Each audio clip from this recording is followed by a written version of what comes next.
Okay, so we finished talking about the targets. So let's scroll down, and we're going to talk about this stuff,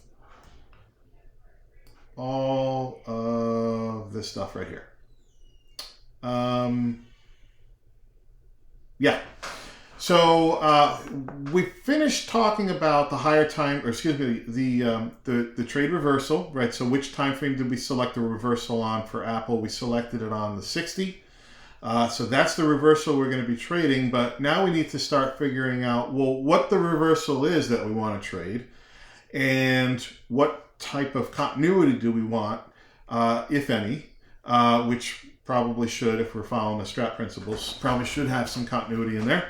And so on and so forth. So this is set up currently for a long, so we're going to stick with the long example right here. That's this section right here. It looks the same for the short section, which is right down over here. Yeah, right over here. So if you use Simple Strat in the past, you'll remember that this section may look a little bit different. There was another box down here that says all long reversals or something like that, or all short reversals for down here. I've done away with that because I wanted to have the ability to stack different settings, stack different combinations. Some tickers, for whatever reason, perform better with 2-2 and 2-2 reversals, but they don't perform very well with 2-1-2 reversals.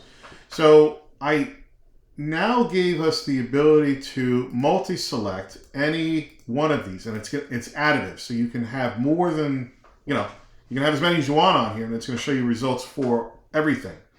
But what I like to do first is I like to get an idea one by one, what does it look like? So I'm going to start with a 2-1 scenario. So 2-1 scenario, and again, we talked a bit earlier on in videos like this box right here, which, by the way, this box may look a little different than the earlier video because I've added things to it since I made that original video. Most of it's self-explanatory, as far as what the additional settings are. But 2-1-2 long, this is showing me the results for just 2-1-2 long on a 60-minute reversal, which you see right over here. And I'm on the 15-minute chart, so it's looking at entering on the 15-minute chart, showing me what the metrics are, or what the back tests are, based on this this configuration for 2-1-2. So win percent for just 2-1-2, and again, I have day and week selected, but for these plain Jane settings right now, 48% win percent as far as back test, risk reward 1 to 2. It took a total of 171 trades. By the way, this chart, let's go ahead and level set right now. I'm skipping ahead here, but I'm gonna just to keep things consistent throughout the rest of this, I'm gonna select a year's worth of data. So we are currently in May 2023. And to be exact, we are May 17th. So I'm going to say May 17th.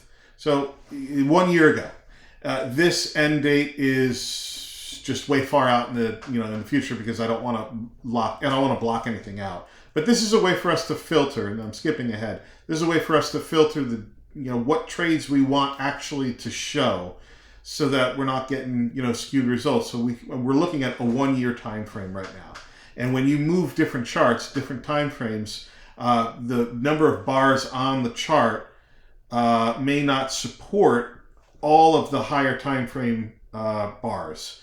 Therefore, I find it best, if I'm going to be looking at how something has worked, I want to look at the same time frame. And if I'm on the 15-minute chart, I can go back a year, and I know certainly on higher time frame charts, I know I can go back a year because TradingView supports that many bars. All right, so hopefully that makes sense.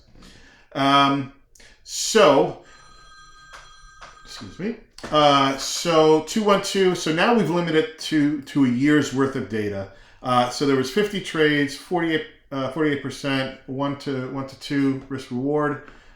So then I select 2 long to see what the 2s look like with Apple. A lot better, 51%, 2.6. More trades, 83 trades. I'm looking at 3-1 long, 54%, 2.5 risk reward. There was only 13 trades, so 2 1s. Inside, so double inside, again with continuity green. Not very good at all. That's surprising. Somebody really wants to get in touch with me.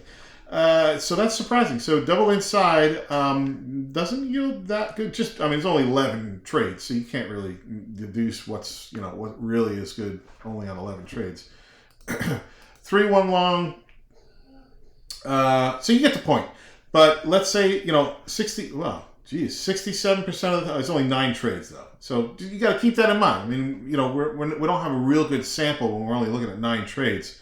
But geez, I mean that win rate and that's pretty amazing. But that just shows how powerful 3 2s are, 3 1s are. So I'm gonna go ahead and select 3 2s, 3 1s, and I'm gonna select 2 2s. And so now, if I use all of those combinations as potential triggers to enter a trade on that 60, again, we're only looking at the 60 right now, with the day and the week being green, and we know the 60 would automatically be green if we're triggering into the trade, it's giving us a total number of trades over the last 12 months of 96 trades, 51%, and it's giving us a 1 to 2.6 risk reward. And so you can continue, and as we continue to make changes, you're going to continue to see these things update itself. So let's say, moving down to the continuity side, let's say the day's green, the week's green. Let's say, let me see what it looks like if I had full time frame continuity all the way up to the month. 49% win probability and almost a 1 to 3 risk reward. Reduce the number of trades down to 69 trades. What if I wanted not just full-time frame continuity, but I also wanted the week to be in force? IF is in force. So we're 2 up on the week. So we're 56% win percent, and risk reward is 1 to 4. And 34 trades, but we're really starting to whittle down. And I personally want, a smaller number of trades because I'm starting at a larger pool and I'm adding more restrictions on it. So I'm getting down to higher probable trades, which is all what this is based on. So it's allowing me to look back, and it's not guaranteeing me that I'm going to win 56% of the time, but historically, this is what it did do over the last 12 months. And historically, when you add all the